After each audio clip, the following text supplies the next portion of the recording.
Maganda ring gabi mga Kaliyat Trafikants. Welcome back po dito sa aking YouTube channel.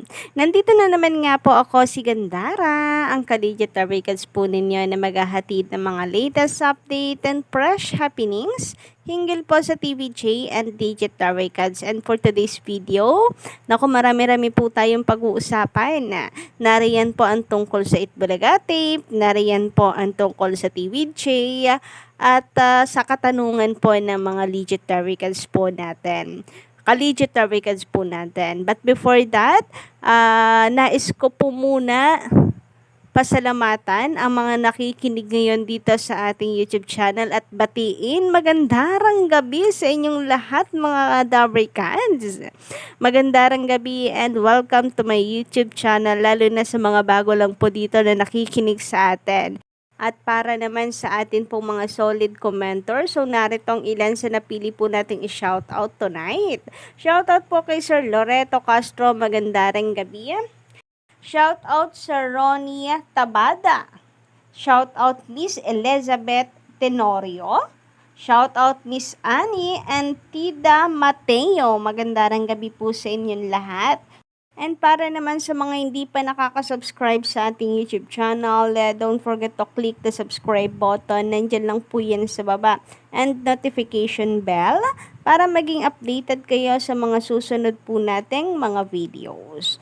So, speaking of latest update, narito nga't pag-usapan po natin ang patungkol sa mga nasaga po nating balita.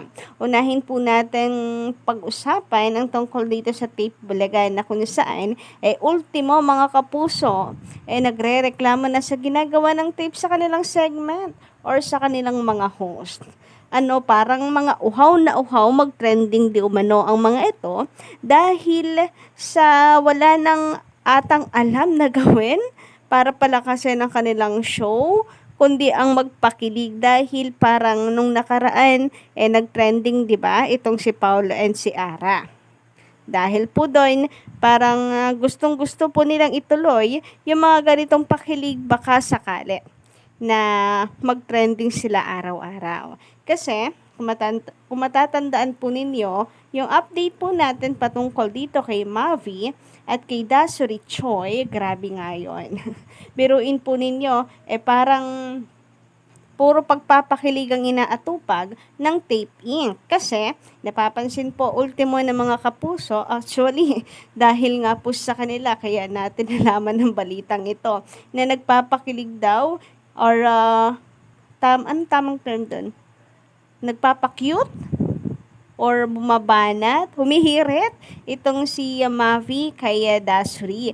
Hindi naman daw po bagay, lalo na sa age ni Mavi at saka ni Dasuri, ang layo daw. So wala naman daw pong kilig factor, sinisira pa nito ang relationship ng Mavline. Kasi nung nakaraan, kung makikita po ninyo sa update natin ng mga nakaraan, meron pong pa-story itong si Kailin, ang jowa po ni Mavi, na tila apektado po ito sa ginagawa nitong pagpapakyut, pagpapakilig, paghihirit kay Dasuri Choi. So sabi ng mga kapuso fan, hindi naman daw nila nakikita na it's necessary. Hindi naman daw kailangan. And sana daw si Mavi ay wag nang magpakyut dito kay Dasuri or subukang magpakilig sa mga manonood dahil meron maaapektuhan. Kumbaga, sana isipin daw po niya ang mararamdaman nitong si Kailian. Which is tama nga naman mga ka-legit Tarpicans, no? So, nandun po sila hindi para magpakilig, kundi magpasaya, di ba? Yung sabi na, tulong at saya. Pero wala, siguro taktika na lamang din po nila ito para pag-usapan sa social media. Pero wrong move po itong kay Mavi Legaspi kung sakasakali nga na ito po ay sinasadya, inutos. Kung hindi naman, sana tigilan na raw po ito. Unang-una, hindi daw po bagay, walang chemistry. Pangalawa, ay malayo ang agwat ng edad. Samantala, ayon naman po dito sa ilang komento mula po sa usaping ito, ay ano yan? Puro kalandian lang. Fake talaga. Mula po ito kay Miss Tess. Ayan, magandang gabi sa iyo. Ayon naman kay Kennard Isabelo Halbuena. Grabe nga naman, napakahaba. Gimmick. Wala namang dating. Lahat gagawin ng bulagta. So, pare-parehas no mga ka-digital vehicles, nakikita nila na parang gusto ng karirin ng Itbulagati, yung ganitong estilo, baka sakali na mag-trending at lumakas. Matalo na po nila ang TVJ. So, yun naman po talaga ang labanan ngayon between TVJ and ang Tape Bulaga. Talagang labanan kung laban, hindi lang sa korte kundi sa TV ratings kasi meron pong pinapatunayan ang Itbulagati.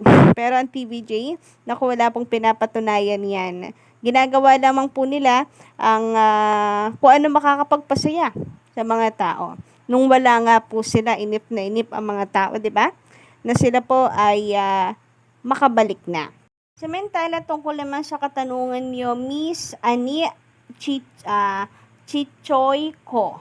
Wala na po ba talaga si Zombie? Nakakamiss din po sa sugod bahay. Sa ngayon, opo, wala.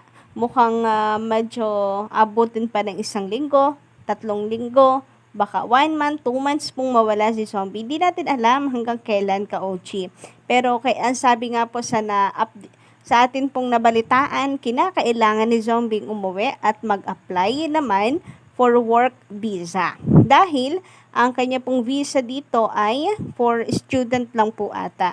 So, yun yung parang main na reason. So, hintayin na lamang po natin yung pagbabalik mismo ni Zombie. At saka, ginusto rin niya ni Zombie. Gusto rin po talaga niya makauwi para namimiss na rin po kasi niya yung mga magulang po niya. Sabi nga po sa kasabihan, kung hindi ngayon, kailan pa?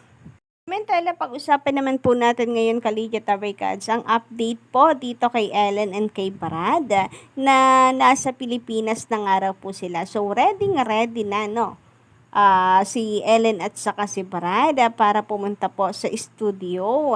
Grabe nga yan mga Kaligya Tabaykads. So, nakakatuwa, no? Na makikita na po natin si Ellen finally. Sa mga nagsasabi na siguro kasabay kong magpe-face reveal si Ellen. Nauna na po ako, charis. So, pasensya na lamang po sa mga nahuli. Bawi na lamang po ako next time. Anyway, ito nga mukhang hindi po talaga nagbibiro ang TVJ.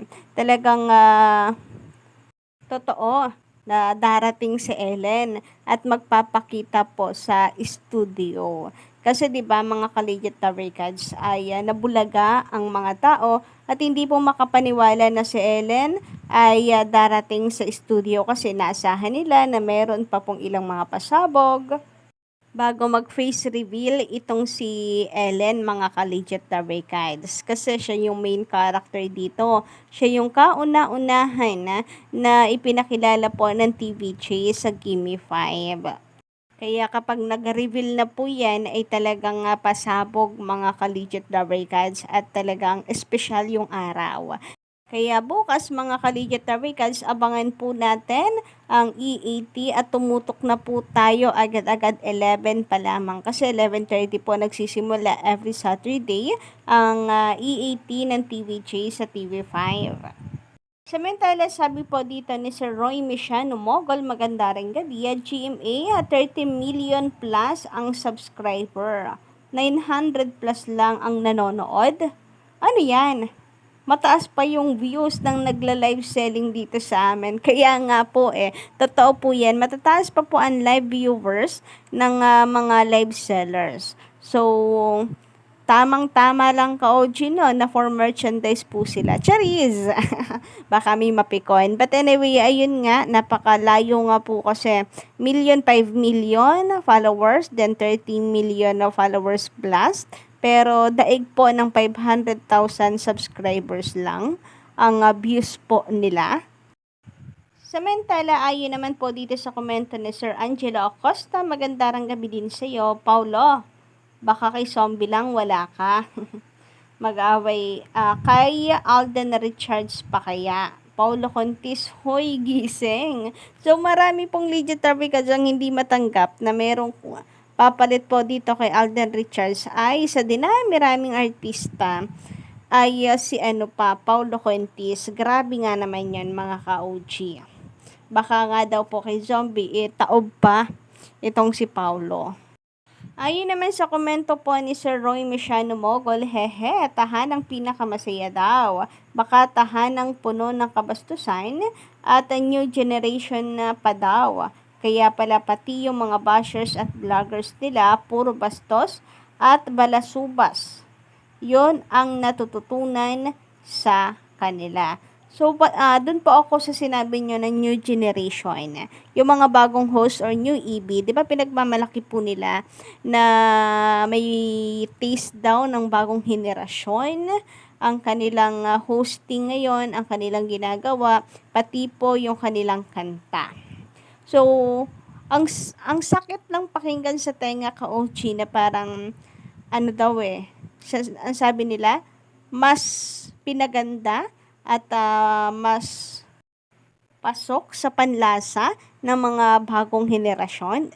Seryoso? So, ito ba'y, yung kanila pong pa-segue para sabihin na Laos and old school and TVJ?